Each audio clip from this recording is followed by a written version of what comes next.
I'm sure many of you when playing Halo must have stopped at one point and thought, huh, now that's a nice prison. And if you didn't, are you even a real Halo fan? Well, today we're looking at the best Halo prisons of all time. And surprisingly, there's actually a lot of prisons in Halo. So let's go ahead and jump into this.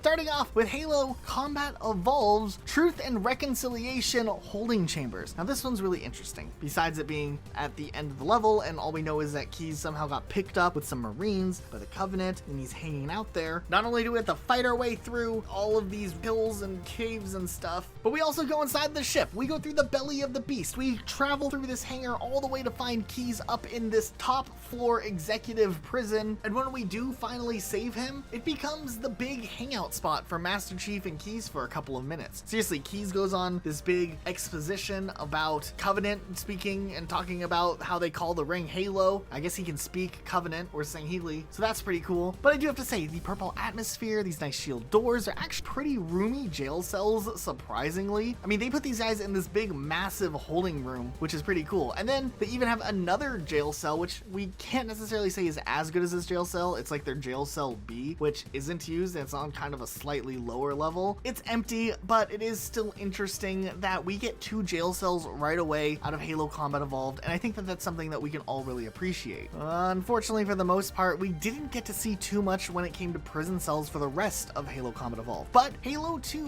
would bring things to a new level by having jail cells existing on two specific levels, plus one extra bonus jail cell hidden in there as well. Well, first of all, we know that there's the cutscene early on that takes place on High Charity, where we do get to see some jail cells that some jackals are locked up in. Don't know what these bad boys did, but we get a little glimpse of what the jail cells on High Charity look like, but we get a closer look when we get to Gravemind, and we can go down and check out the jail slash prison, which has a really fancy elevator, one that's nicer than any jail cell prison elevator that I've ever seen in my life. Once again, these prison holding chambers are actually not that bad looking. They're, once again, kind of roomy. It has this kind of nice little open area vibe just on the outside section of it, but I do have to say it might not be the nicest prison technically, because so often Master Chief chooses just to skip the prison altogether and not even stop by just to kind of feel the environment that is given off by this prison. On the other hand, we get to see the Arbiter experience a prison firsthand himself on the Great Journey, which is really interesting because they actually took a Forerunner structure and repurposed the rooms to fit into these new little jail cells where many elites and hunters are being kept by some brutes. The security is not really that top notch, as just a couple of bullets can kind of open up the doors for everyone, which, you know, isn't the best security system. But hey, we got to experience a prison break in Halo 2, and not a lot of people really appreciate that level of detail, especially since Halo is known for its prisons. Going into Halo 3, we were cut back with overall amounts of prisons, but there's still enough to talk about here. We do have one prison right away on Sierra 117, which is shortly after Johnson's Pelican crashes, and he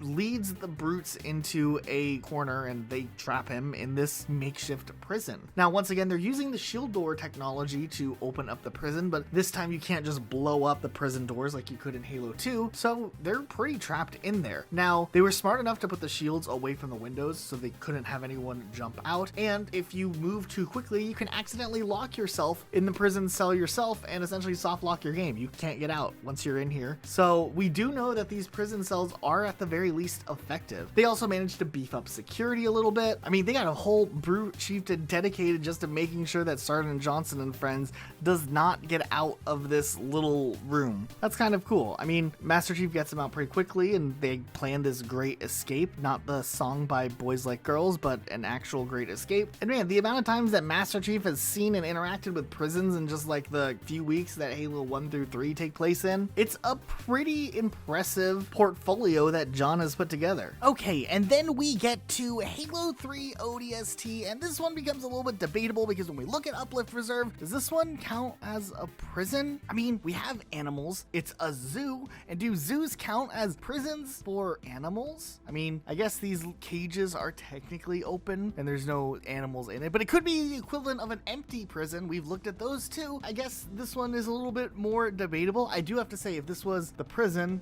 being in this hot African safari would probably be pretty miserable, especially if you're in a cage. But if you're able to free roam, even if there's big walls, I don't really know how comfortable it could end up being. Halo Reach is incredibly limited when we look at potential prisons here. There's nothing really in the campaign, though we do have the Combat Evolved Anniversary remake of the map Prisoner, though this time around it's called Solitary, and this time around it's snowier. I mean, the first version wasn't really that prison-like to begin with, but it had the name Prisoner. This version, I guess solitary confinement. If this was where you went for solitary confinement, it's a little cruel since there's like some broken glass and snow coming in. I wouldn't say this is the most comfortable prison out of all of them. Halo 4 is an interesting one because for a while we thought for sure there isn't any prisons in Halo 4, except, you know, the giant ball that is a part of the campaign. That's a cryptum, apparently, and the Didact has been a prisoner inside of there for a very long time. So if we want to get technical, we could say that that counts as a prison. Now, here's the main things that make counting these as a prison a little bit harder. First of all, we don't actually get to see inside of the prison. We don't know what it's like on the inside. There isn't Travelocity page showing us various images of what the rooms inside of a cryptum look like. I'm pretty sure it's like some eternal sleep thing or whatever, but you get my point. We don't really know what it feels like to be trapped inside of a cryptum, but we know that the Didact comes out not that happy. We also know that he comes out alive, and that's something that if you're in any other type of prison, typically you won't survive thousands and thousands and millennia of years or whatever. The Didact did in fact survive that thanks to his little prison ball, but yeah, he's a little grumpy. This is like some mid-tier prison at best. Halo 4 Spartan Ops. Can you believe it? There's actually 2 more prisons in Halo 4. Who would have thought? Firstly, we have this prison that happens in the game itself when you are trapped or captured or something and you're like, I don't know, just randomly chained to some wall somewhere for no reason. I don't know, it's interesting. It's a cool idea, and it was one of the better Spartan Ops levels because you did something slightly different at the beginning. It's a mid-tier prison also here. Then there's the interesting little cutscene prison that happens in Spartan Ops where Halsey is captured and taken prisoner aboard the UNSC Infinity, and she's put in this little holding chamber, and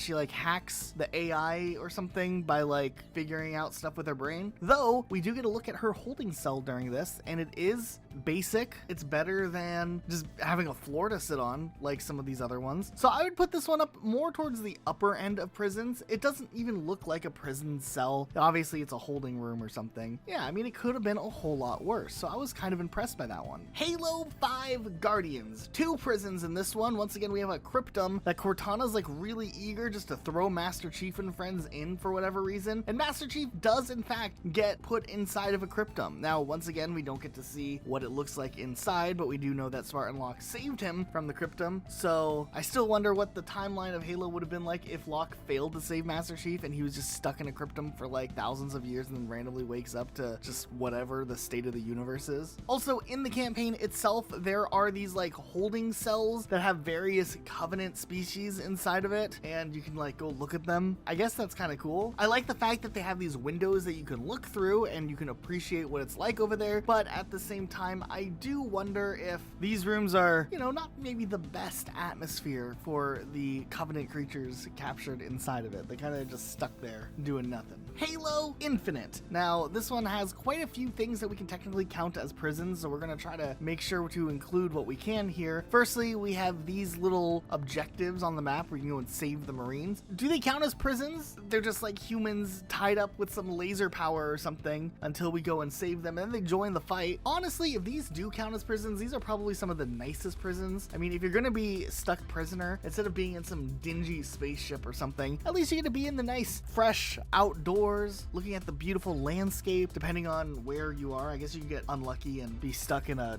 dumber looking prison area. Some of those Marines got some very nice views with it, so it could be hit or miss depending. Then we also have the tower where we know Spartan Griffin had a great time. I try not to cry just thinking about what Spartan Martin Griffin had to go through every time. But yeah, I don't know. The prison seemed pretty easy. It's one of the first places you go when you get into the open world in Halo Infinite. You can kind of knock that whole tower thing out. It's not that cool of a prison, especially knowing that there is a really cool prison later on in the game. And just the fact that it's called the House of Reckoning is so badass that it automatically deserves to go up in rank just on the name alone. For what it is a very large and roomy prison. Like, it's actually not just some holding cells, not just some jail or some zoo cages. In this case, it's a legitimate prison, and I can respect that. It might be a little weird to make the prisoners, you know, like fight in a firefight type mode in the campaign and give them weapons and set them up for sport. But you know what? That's kind of cool too. This is probably one of the more underrated prisons when you think of every single prison in all of Halo. Now, there are some other honorable mention prisons that we didn't get to spend as much time looking into that are worth a mention. We have Halo 3 Foundry prisons whenever we played cops and speeders back in the day, or the little rat's nest rooms on the top of that level. We've all been stuck in those prisons from time to time. It's worth noting NMPD HQ, despite being a police station in Halo 3 ODST, doesn't seemingly have a jail accessible in any of the parts that you actually go into in the game, so we